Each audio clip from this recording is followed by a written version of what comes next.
apart from the Mishna Torah, do other Sifra Halacha, like the Shulchan Aruch or the Torah, fall into the category of Torah Sheba'al Peh? In other words, whether they can be compared to the study of Mishnah. That's what we were discussing.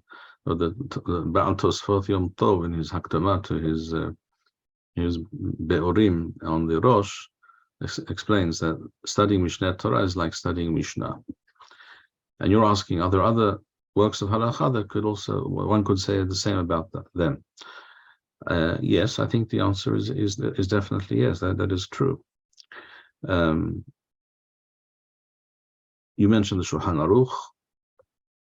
Basically, I think the same can be said about the Shulchan Aruch. I think the same can be said about the Torah.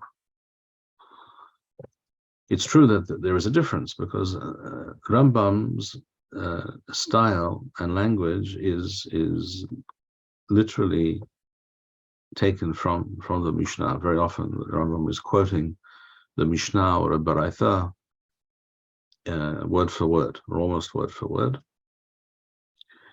By the way, this also is true of the Torah. Sometimes the Torah will quote a statement from the Mishnah or from the Talmud verbatim, and then add some further information. But basically, one is getting a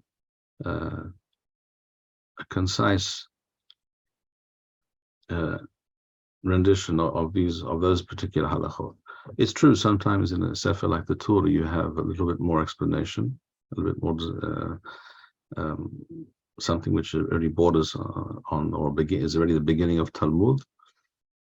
But generally it is Piskei Halachot, so it's more like the Mishnah.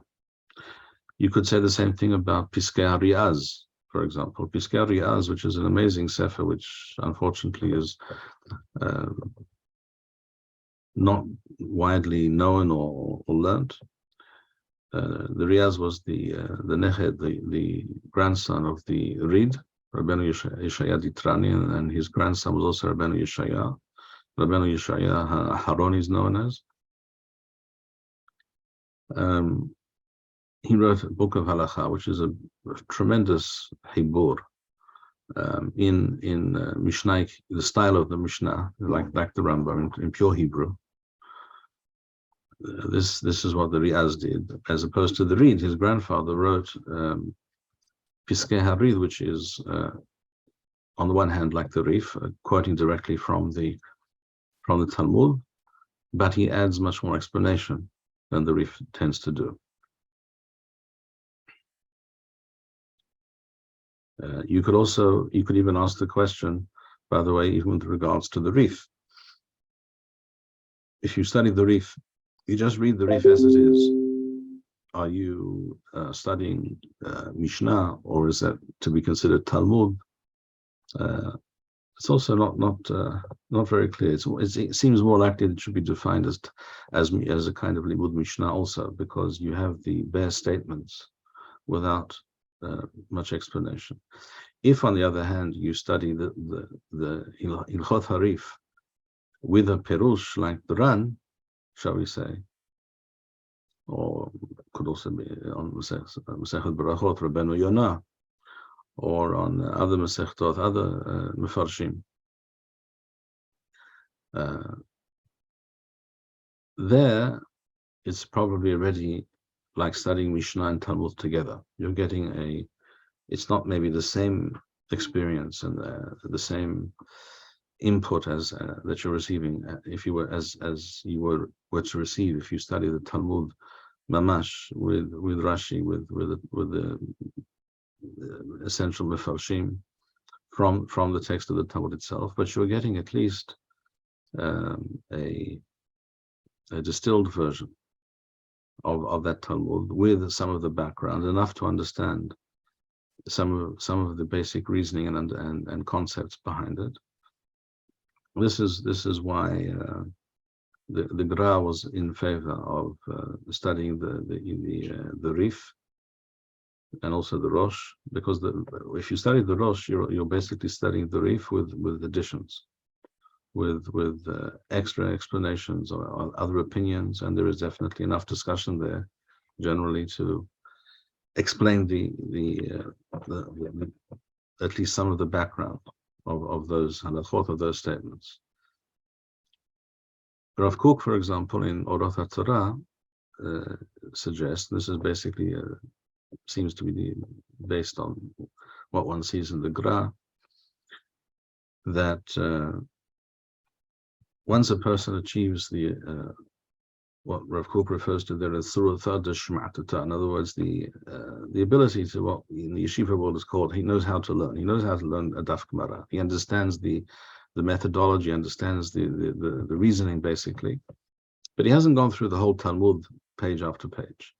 Rav Kook says at that point the best program of study, the best curriculum is to study the Chot Harif with some of the basic mefarshim, and thus you cover, on the one hand, the essential halachot that you need to know in their original language and style from the Talmud. So it's either the Mishna or it's a Baraita or it's a statement in the Talmud, with at least enough background so that you understand what's being said.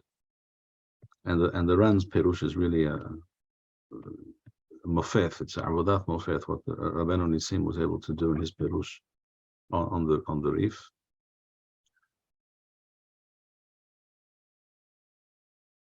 And you will hear other opinions. The Rif will mention, the Ran will, for example, or Rabbeinu Yonah or the Nimukei Yosef will mention other opinions, and usually also indicate what he himself believes the halacha should be. And by studying the Rif, for example, and the same could be said of the Rosh, and the same could be said of the Reed. We actually have, today our problem is not what to study, the problem is that there is too much to study. The Piskei Arid were lost for many centuries, and then Baruch Hashem were rediscovered.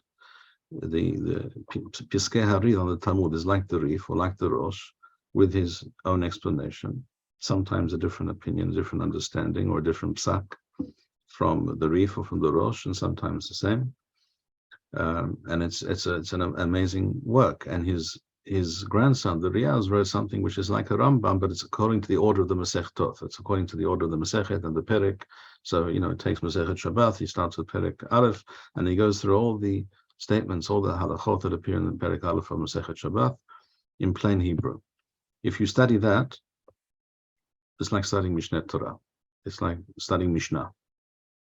Even though he gives a bit more background, perhaps, in the Rambam, but not a whole lot more.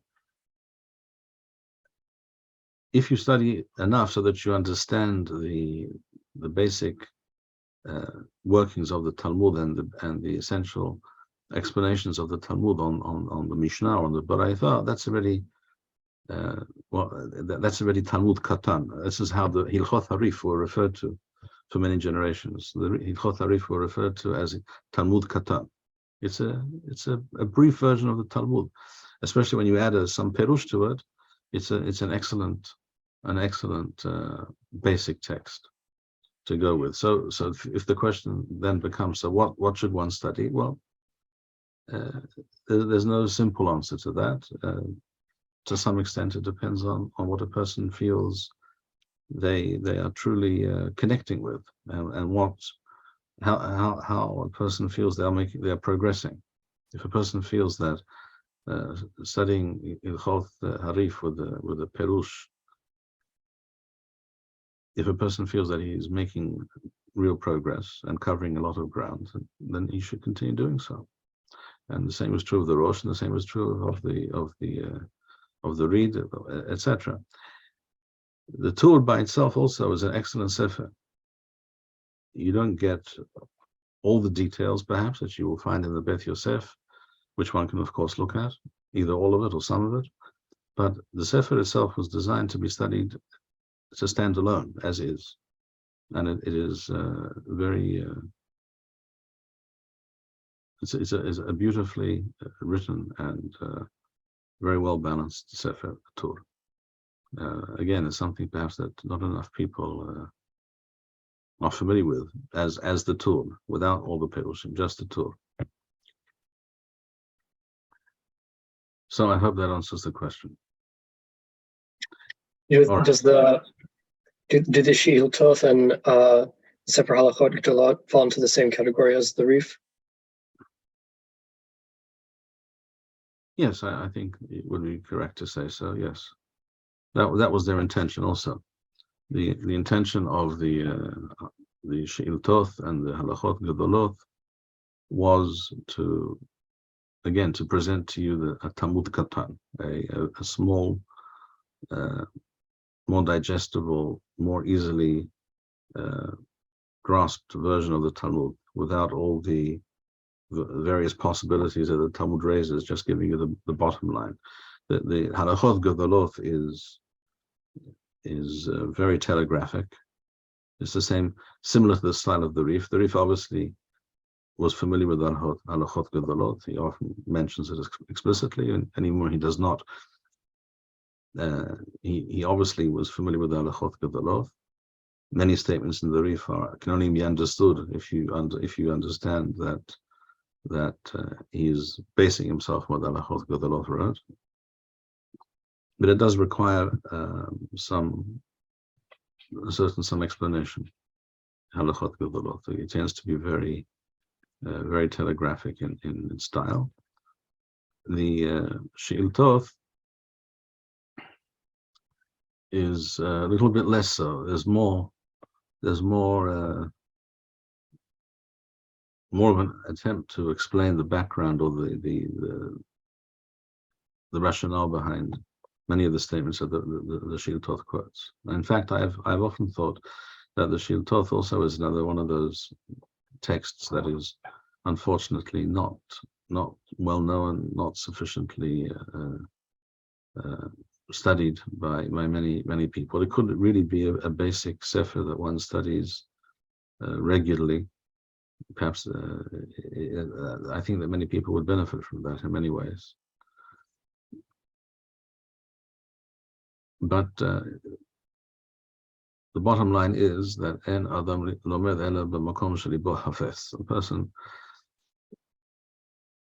can only truly study and learn and succeed both in the place and with the text with which he feels that he makes a real connection. So, but for one person it might be the Sheiltoth, another person it might be the Mishna Torah or the Rambam. Rambam's Mishna Torah is a unique work on many levels, and one can gain a tremendous amount by studying Mishna Torah of the Rambam in a regular, systematic way. And there too, it is necessary frequently to have some additional explanation and clarification, which Baruch Hashem today is easier to find than perhaps it was in earlier generations. Thank you, Rabbi Bar-Hayim. We would like to encourage our viewers to share these videos with friends and send in your responses. We would also like to suggest the following opportunity to our viewers. If you identify with Rabbi Bar-Hayim's message and would like to sponsor or dedicate a video interview with the rabbi in honor or memory of a loved one, if you would like to obtain Birkon Nusach Eretz Yisrael or invite the rabbi for a speaking engagement, please email us at office@machonshilo.org.